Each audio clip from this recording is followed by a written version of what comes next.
Magandang umaga, Davao, Mindanao at sa apat na sulok ng mundo. Ako si Mirasol Sigbayan Cacho, ang inyong tagapagbalita sa araw na ito. At bago tayo magsimula, huwag kalimutang mag-like, mag-share, mag-subscribe at pakipindot na rin ang bell button para sa mga bagong kaganapan sa channel na ito, Pinoy Rab YouTube channel. Mga uluhan ng mga balita. Pagtataya ng panahon, magiging maganda ang panahon sa Pilipinas bagamat may panakanakang pag-ulan sa lungsod ng Davao. Balitang lokal, LTO Davao nagtala ng higit 55 paglabag noong 2024. Pelikulang gawa ng Davaoenyo nanalo sa Emirates Film Festival. Anak na inakusuhan ng parricide, sumasailalim sa mental health check. DCPO, balot vendor attack, isang imbento. Balitang pambansa. Marcos tumutol sa woke absurdities sa panukalang sex education bill. Bacolod nagsagawa ng dry run para sa bagong Egypt Green Route. Balita sa ibayong dagat. Militar ng US magdagdag ng libu-libong sundalo sa southern border.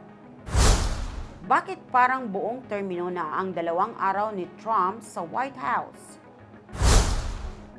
Balitang aliwan.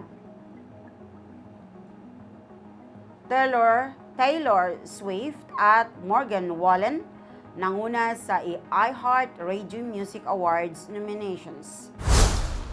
Abogado ni Justin Baldoni, bagong footage. Pinabulaanan ang aligasyon ni Blake Lively habang tinatawag itong damning ng kanyang legal team. Balitang pampalakasan. Jimmy Butler nagsuot ng Phoenix Suns theme shoes sa pagkatalo ng Miami Heat sa Portland Trail Blazers habang kumakalat ang trade rumors. Bakit naging epektibo ang pagpalawak ng college football playoff at ano ang kailangang ayusin? Balitang itinatampok. Los Angeles nagpapatupad ng bagong programa para suportahan ang mga homeless. Bagong kampanya sa turismo ng Cebu, pagpapalakas sa lokal na ekonomiya. Trivia, ang kauna-unahang bagong batalyon, Commander.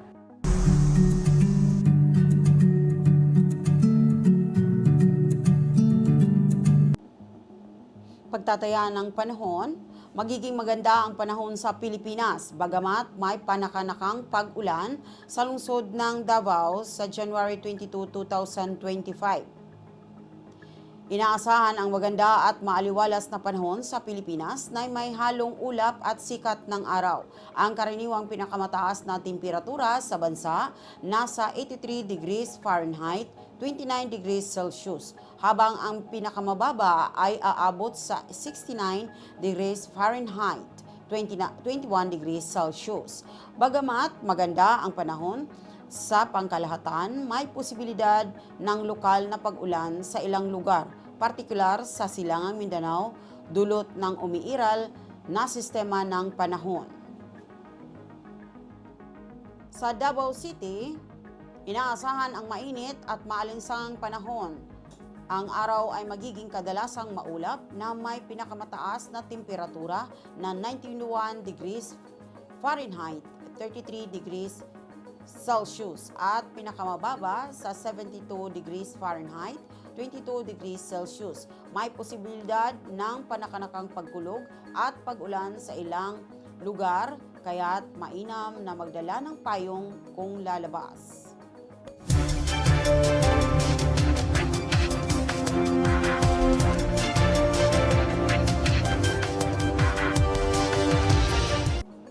Lokal na balita. LTO Davao nagtala ng higit 55,000 paglabag noong 2024. Iniulat ng LTO Davao ang 55,014 na paglabag noong 2024 na may nakolektang 1.53 bilyong pesos mula sa multa. Pinakamataas na paglabag ang hindi paggamit ng seatbelt, 9,479, at helmet, 8,673. Umabot sa 1,804 ang hindi rehistradong sasakyan. Karamihan ay motorsiklo, 1,187. Tinatayang 6 to 70% ng mga sasakyan sa rehiyon ay hindi rehistrado. Bilang tugon, naglunsad ang ahensya ng mga paalala sa tarpaulin, mas pinalawak na caravan at mas mahigpit na pagpapatupad ng batas. Sinabi ni Regional Director Ernesto Rafael Robilio na kailangang tugunan ang mga fixer at bigyang kaalaman ang mga aplikante bago mabigyan ng lisensya. Pelikula ng Davaoenyo nanalo sa Emirates Film Festival. Nanalo ang pelikulang Hello, Daisy, na gawa ng Davaoenyo bilang Best Emerging Filmmaker sa Emirates Film Festival sa Dubai noong January 15, 2025. Nanalo rin ito bilang Best Film sa 427 kalahok at tumanggap ng nominasyon para sa Best Actress, Mia Cabaubao, at Best Screenplay, Frankie Arocena.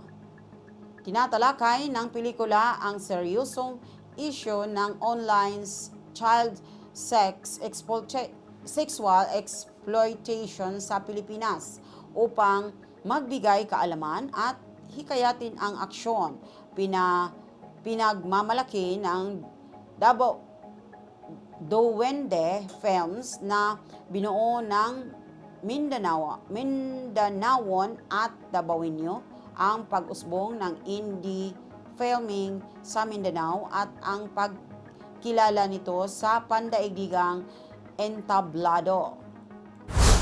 Anak na inakusahan ng parricide, sumasailalim sa mental health check. Isang lalaki sa Tagum City na inakusahan ng pagpatay sa kanyang 60 years old na ama ang hindi pa sumasailalim sa forensic psychiatric evaluation dahil naghintay ng kautusan mula sa korte. Kinumpara ni Police Colonel Will Dimar II ang kaso ng parricide na isinampa ng kapatid ng sospek. Bagaman negatibo sa droga, nagpapakita ang sospek ng senyales ng mental instability at inamin niyang nakarinig siya ng mga boses noong naganap ang krimen na maaring indikasyon ng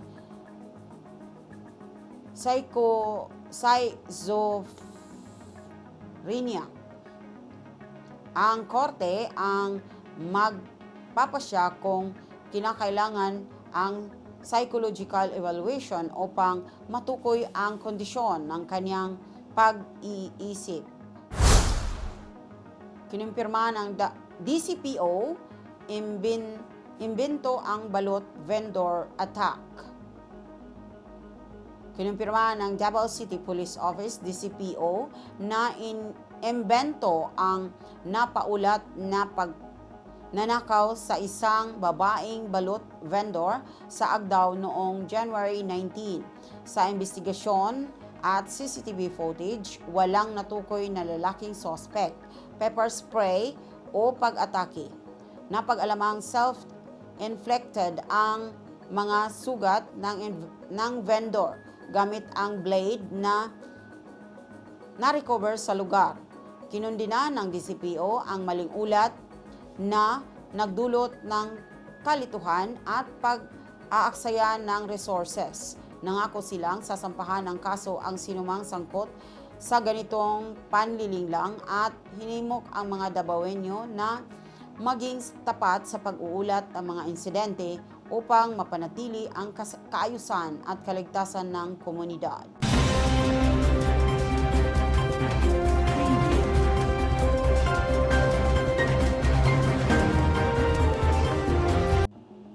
Pambansang balita, Marcos, tinuligsa ang woke absurdities sa sex education bill. Binatikos ni Pangulong Ferdinand Marcos Jr. ang Senate Bill 1979 o Provision of Adolescent Pregnancy Act of 2023 dahil sa ilang probisyong tinawag niyang woke absurdities na hindi angkop para sa mga bata. Bagaman sinusuportahan niya ang komprehensibong sex education, tutol siya sa mga bahagi ng panukala na magpapahintulot sa eksplorasyon ng sexualities.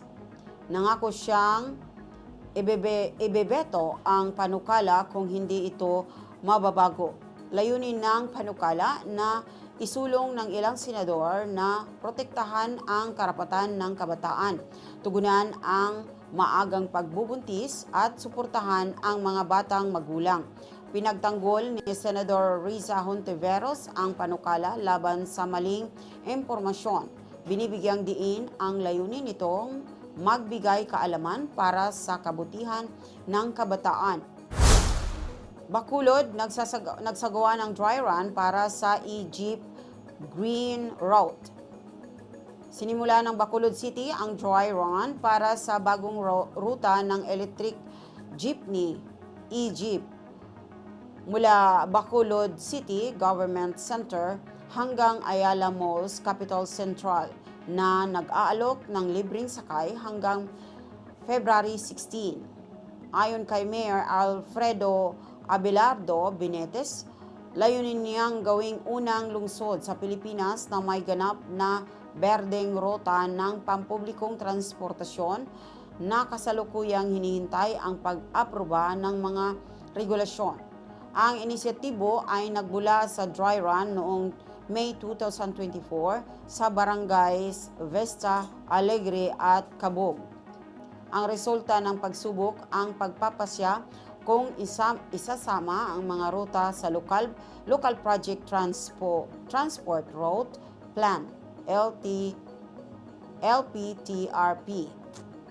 Ipinunto ng mga operator ang pagiging matipid at eco-friendly ng e-jeeps na ibinigay ng Future Motors Philippines.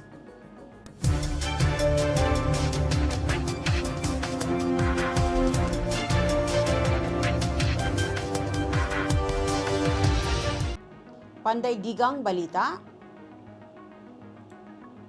US militar nagpapadala ng libu-libong trupang dagdag sa southern border. Libu-libong aktibong trupa ng US ang ipinapadala sa southern border ng Mexico alinsunod sa utos ni Pangulong Donald Trump na palakasin ang presensya ng militar.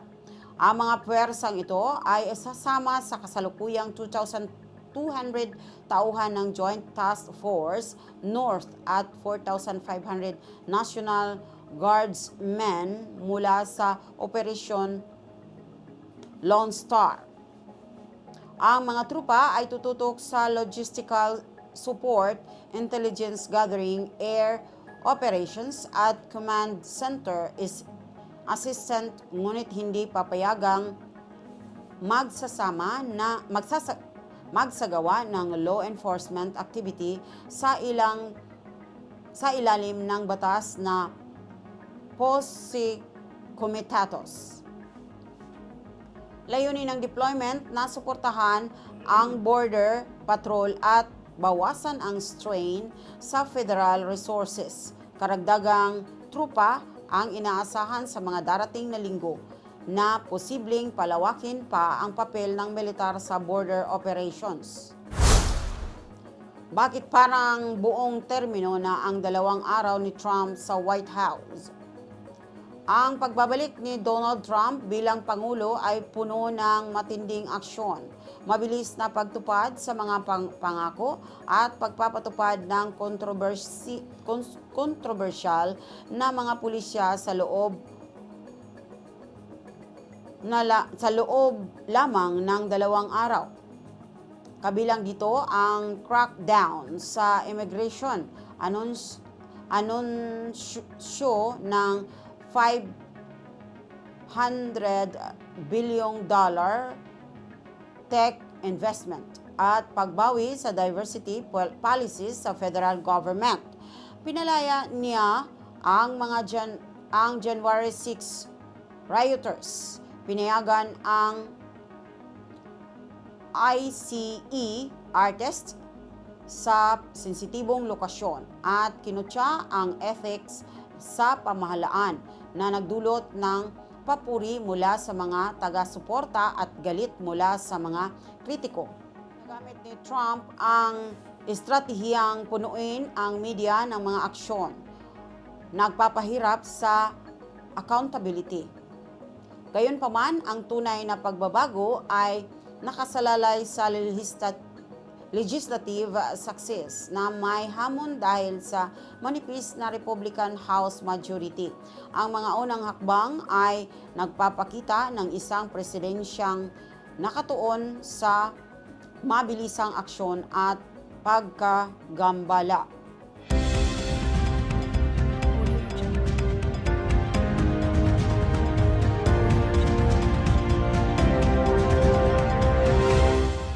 Balita sa Aliwan. Taylor Swift at Morgan Wallen nangunguna sa iRadio Music Awards nominations. Nanguna sina Taylor Swift at Morgan Wallen sa nominasyon ng 2025 iHeart Radio Music Awards na may tig 10 nominasyon. Kasunod nila sina Kendrick Lamar, Post Malone at Sabrina Carpenter na may tig 9 na nominasyon.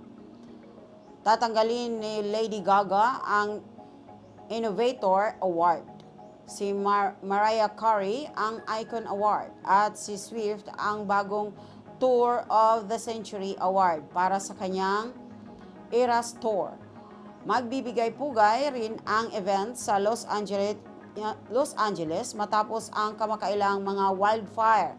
Hinihikayat ang donasyon sa fireaidla.com.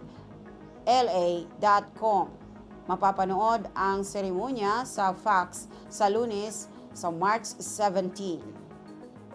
Legal na labanan ni Justin Baldoni at Blake Lively umiinit kaugnay ng mga reklamo ng harassment.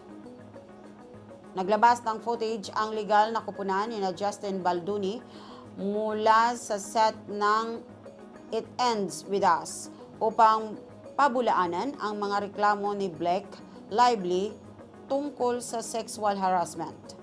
Makikita sa video ang ensayo ng isang slow dance scene na sinasabi ng kampo ni Baldoni na nagpapakita ng profesionalismo.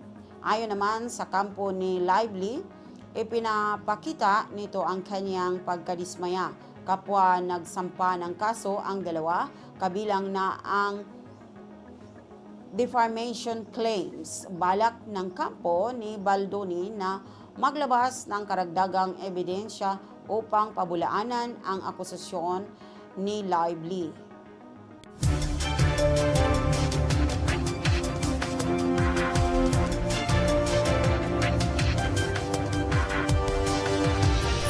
Balita sa palakasan. Jimmy Butler nagsuot ng Suns theme shoes habang lumalakas ang trade rumors.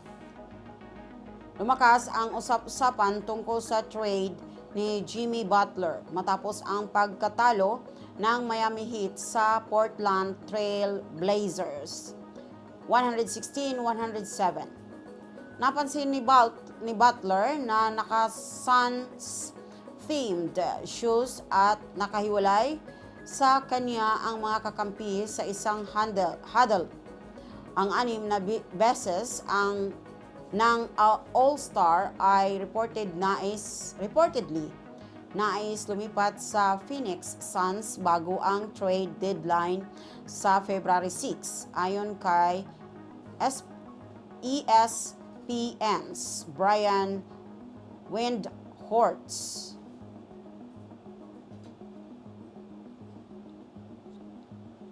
Ang Phoenix Suns ay naghanda ng mga trade asset matapos makuha ang 3 future first round picks mula sa Utah na nagpapakita ng interes na idagdag si Butler sa kupunan ni na Devin Booker at Kevin Durant. Sa laro nag-ambag si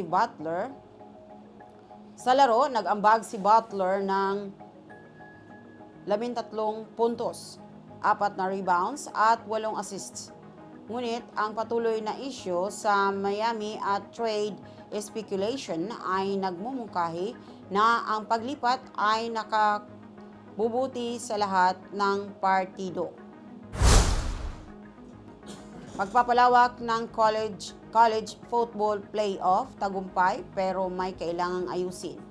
Ang pagpapalawak ng college football playoff sa 12 kupunan ay naging matagumpay na nagbigay ng kapanapanabik na mga laro at nararapat na national champion. Bagamat may ilang blowouts, tamang desisyon ang ginawa ng committee sa pagpili ng mga kupunan tulad ng Southern Methodist University SMU at Indiana University na may mas kaunting talo kumpara sa iba. Ang expanded playoff ay naghatid ng mga di malilimutang sandali, lumikha ng bagong mga alamat at ipinakita na kayang magbago ng college football para sa mga tagahanga at negosyo. Bagamat may mga aspeto pa rin kailangang pagbutihin, ang bagong format ay nagdala ng patas at kapanapanabik na laban. Pinapatunayan na mas maraming kupunan ang may kakayahang makipagtagisan sa pinakamataas na antas.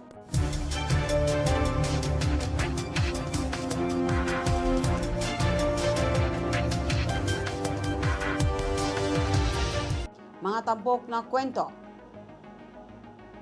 Los Angeles magpapatupad ng mga bagong programang para sa suporta sa mga walang tahanan. Maglulunsad ang Los Angeles ng mga bagong programa upang tugunan ang lumalalang krisis ng kawalan ng tahanan. Maglalaan ang lungsod ng karagdagang pondo upang suportahan ang mga serbisyong pangkalusugan ng kaisipan, mga inisyatibo sa pabahay at mga programa sa pagsasanay sa trabaho para sa mga apektado ng kawalan ng tahanan. Inaasahan ng mga lokal na opisyal na mababawasan ang bilang ng mga taong naninirahan sa kalsada at mapapabuti ang kalidad ng buhay para sa mga mahihirap na populasyon. Binibigyang diin ng bagong diskarte ng lungsod ang mga pangmatagalang solusyon kaysa sa pansamantalang hakbang na may pokus sa pagbibigay ng komprehensibong pangangalaga at suporta upang matulungan ang mga individual na muling magsanib sa lipunan.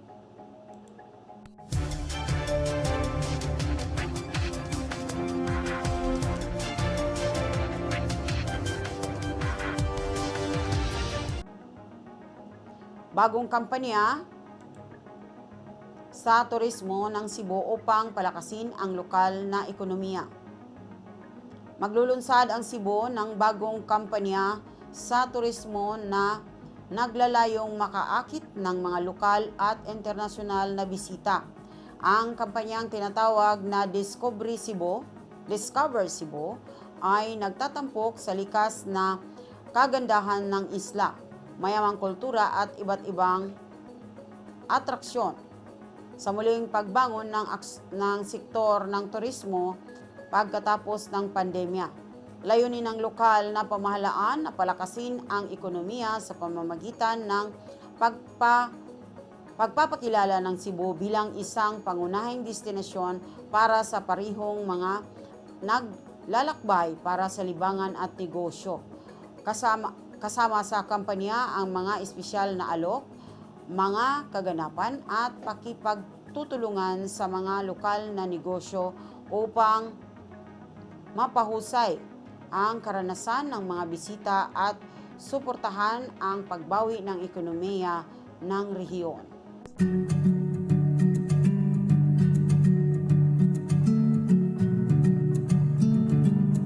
Trivia: ang unang babaeng battalion commander. Alam mo ba na ang unang babaeng battalion commander sa Philippine Army ay si Lieutenant Colonel Rhea E. Abayon?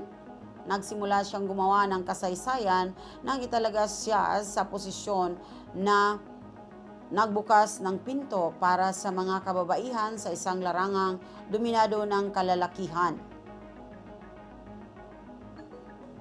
Isang nagtapos ng Philippine Military Academy, kinilala ang pamumuno ni Abayon para sa kanyang dedikasyon sa kalusugan at pagpapalakas sa mga kababaihan sa militar.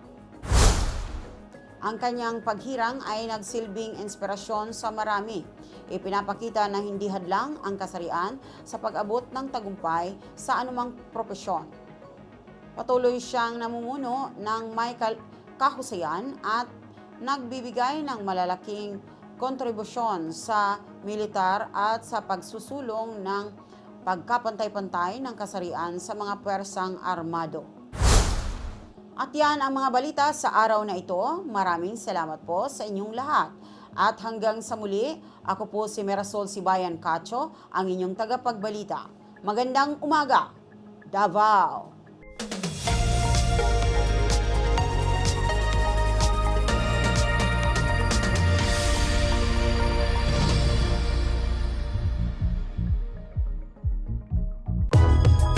If you find this segment informative, please click the thumbs up button and subscribe to stay updated with our latest news, and share this broadcast to your friends and family.